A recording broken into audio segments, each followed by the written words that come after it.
Hi, this is Alex again. Going through the game of Sebastian Magikmoon and Kithor, also Alex, playing the Undead. I've already watched through the replay and have a couple points which I want to mention. Of course, unlucky with the throw rock. Should not be game breaking for the Darkies though. First two turns are fine. Here, I guess you bait him in a bit to blitz your witch, which I don't think is bad. He actually goes for the bait, makes a not so good cage, and then actually the blitz on the witch fails, which leaves the cage a little bit vulnerable. Yeah, I mean, can be argued. Of course not very bad. The good thing is if he commits now to break the cage so early or try to get the 1 dice, you get a lot of blocks as Undead, which is then also good again.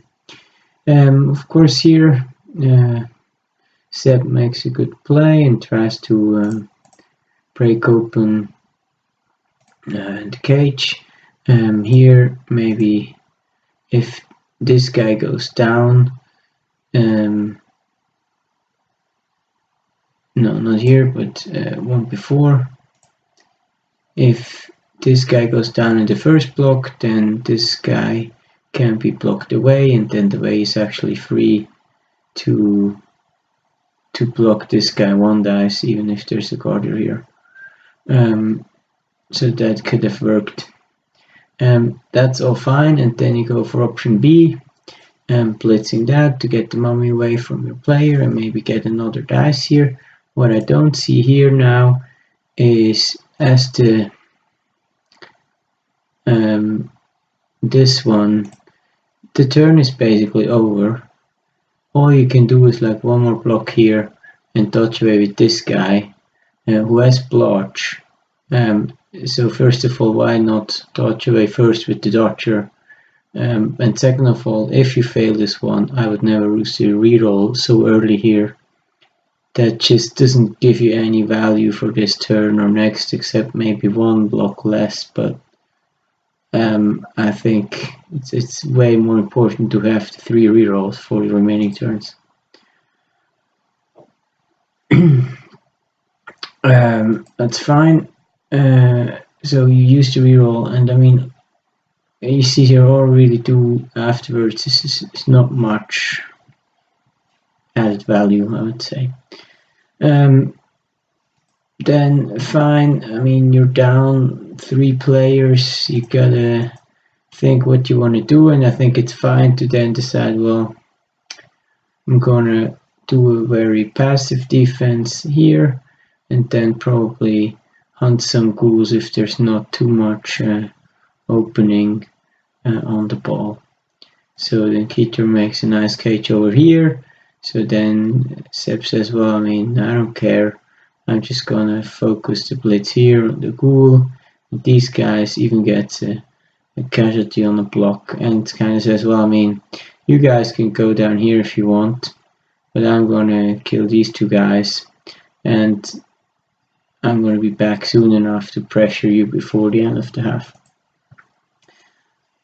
So I think that's quite good, and maybe Kithor also then, or any opponent, kind of gets intrigued and tries to go over here with too many people and has only 4 lag left here, where it is then a lot easier to make pressure.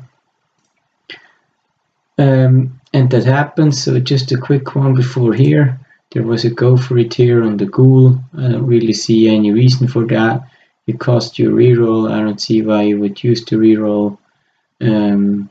Maybe to not have the ghoul die, but yeah, I don't really see it. Then on this turn, I think it's fine to blitz the edge of the cage to put the pressure on the ball carrier. It's never wrong. However, I don't really see why you would not just follow up with this guy who blitzes here to get next to the ball. I mean, you get either the white who needs to kind of blitz from this side, and then this is closed anyways.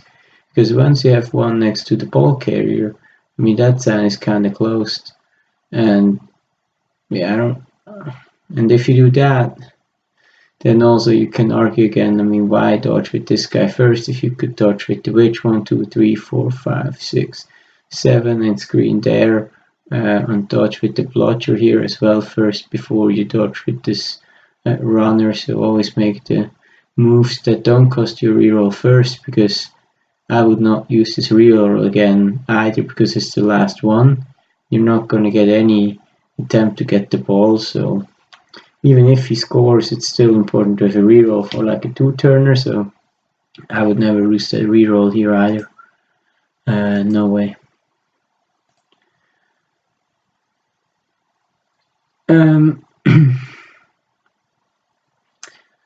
I guess, yeah, you do then a screen here, but the point is, if it would be like turn 7, yes, you could go for the screen, but as he still has like 3 turns, it's just never going to be enough. He can just retreat to the middle, has still both sides open, and you just don't have enough players to make that happen. So I think at this point, with that few players, I'd rather want to see some elf risky moves and maybe dodge in with a Wrestle Witch on a 5+, and for the 1 dice into a 2 dice, or 1 into 1 dice, or something like that, to really get some value out of your remaining players, because that screening defense is fine if you have 10 players or 9, but with only 8, it just kind of, it's not that efficient anymore, because you cannot screen enough. So that's exactly what he does. He changes sides, and then you have no real chance to screen here everything properly. So yeah, it's a bit a shame, I would say. Then here, yeah, I mean, it's fine to kind of do a passive, still make it hard for him to set up a proper cage somewhere. He goes in here, gets lucky, he gets this guy out, and has quite a nice cage. And here now, I think the best move would be to just go for the -2 dice. And I mean, this would be exactly the opportunity where if you still had that one reroll, right? I mean, this would be that one turn where you could turn the game, because if you get the push, right? I mean, he goes over here, he follows. This guy can block, he can kind of get this guy, or even this guy can dodge away and get this guy, or whichever, and then you blitz with the tackler, 1 dice on here. If you're lucky, you pop the ball here, you 3+ dodge, pick it up into tackle zones, and pass it to this guy, and you're actually going to go out of range. So here definitely it's such a big payoff if you make that play. You gotta risk this half dice, and even without the reroll, I would just go for that. Because even if you get what you're then doing here now, even if this guy succeeds, and this guy anyways should be like over here, then, well, I guess he can't because he blocked, right, didn't he? But I mean, even if you do this, I mean, 1, 2, 3 needs a push, and then it's like 1, 2, 3, 4, 5, 6, 7, 1, go for it. He still has a reroll.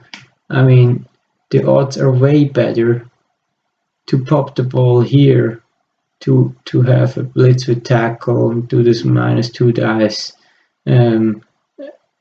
to stop the score, I think, than setting up the screen. Yeah, then obviously you go for fast, the free touchdown, the blitz, and so on. Then the offense with only 8 against 11. I'm not sure with this passive setup if I even would go for the blocks here on the mummy, or if I would just go for an easy kind of 2-turner and say, well, I mean, I'm just going to hit everything down here make sure I do my touchdown and then see what happens in his offense. If you say, no, I mean, I want to play for a tie and I want to try to stall it out, that's another option, but I think it's quite a tough option, and you have to then be flexible enough that if he hits out one or two other guys, that you can still score. So that looks fine. You get out the mummy, which kind of opens up again the option to stall. However, then this move here is kind of a bit exposed. Not sure whether it's worth to really go that far with the witch and expose her. Because like the only witch you can make the edge with having her with jump up and frenzy on the sideline to actually put on this pressure on the side to have the option to break through. And if you kind of expose her here, it's a bit risky in my opinion. Yeah, but not wrong, but worth to consider whether it's worth to blitz this way. I mean, this is fine. Then you want to play it very well, screen it back on here and say, well, I mean, I can stall a bit. I have the flexibility. Then here, I think, actually, I mean, this setup here is just weak because, I mean, there could easily be the guard guy back here or even the wrestle guy here and the guard guy over here. And you would have the same effect in the defense. But here it's like all the way open. And I think here on your third turn with already a reroll used, I think you should use this opportunity to try to break through. So if this guy goes 1, 2, 3, and then the witch goes 1, 2, 3, 4, 5, 6, and then she's here, dodges out 7. Maybe this guy goes down, maybe not.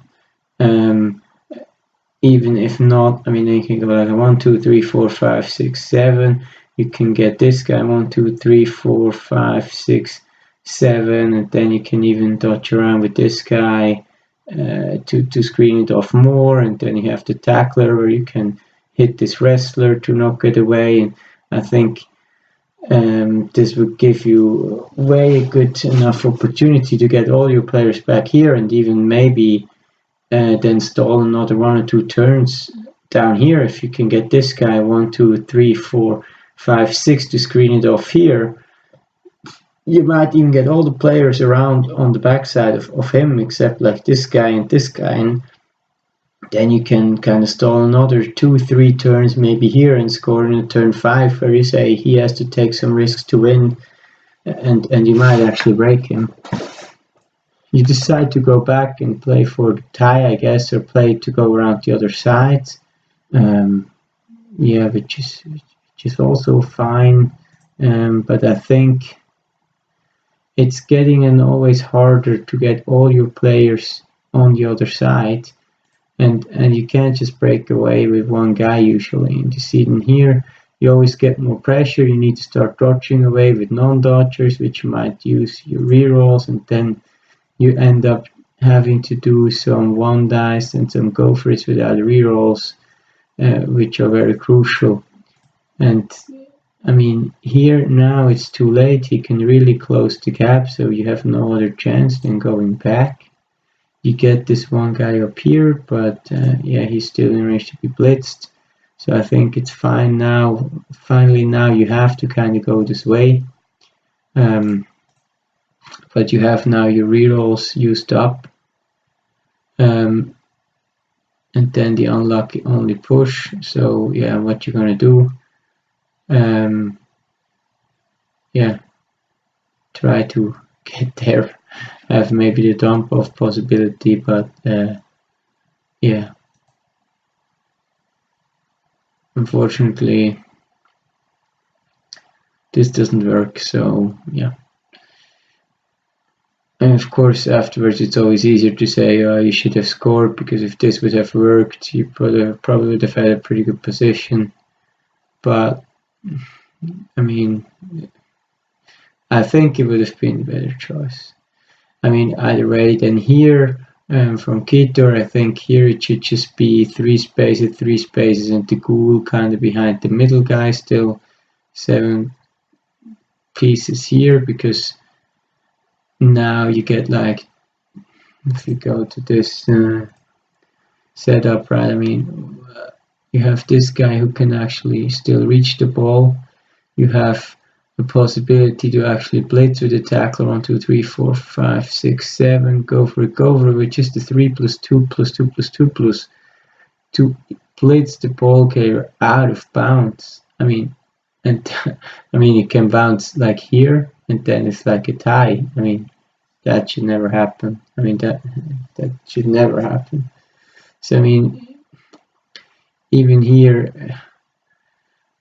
I think you could even consider kind of going like with this guy here, and then the ball carrier here, which would not allow this way, which would only make you 3+2+ dodges, but would not allow you to get him out of bounds, which will just ensure even if he gets the POW, it's a lot harder to get still the touchdown. So I think that's very, I mean, obviously a lot needs to go right for the darkies to still tie, but it's still too risky, and sometimes it just happens. And then we see it's quite close. We get the blitz, and we even get the blitz on the ball carrier. It's even a POW on the sideline. So just imagine, I mean, if this ball goes out and bounces like, let's say even 8, 9, 1, 2, 3, 4, 5, 6, 7, 8, 9, somewhere here. I mean, this guy's starting right up here. 1, 2, 3, 4, bam, bam, touchdown, it's gone. Yeah, really close. Yeah, so, but yeah, it wasn't meant to be. So a 2-0 for the Undeads. Alright, I hope you liked this analysis, and happy to have some feedback if you have some other thinkings or ideas behind your plays that I didn't pick up on. Thanks, bye bye.